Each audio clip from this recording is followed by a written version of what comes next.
بسم اللہ الرحمن الرحیم۔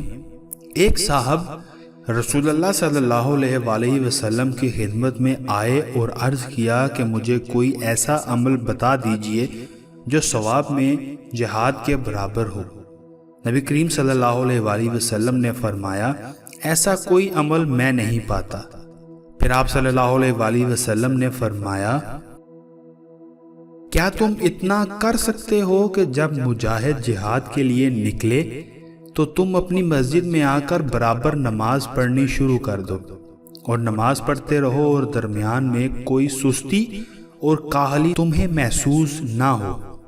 اسی طرح روزے رکھنے لگو اور کوئی دن بغیر روزے کے نہ گزرے۔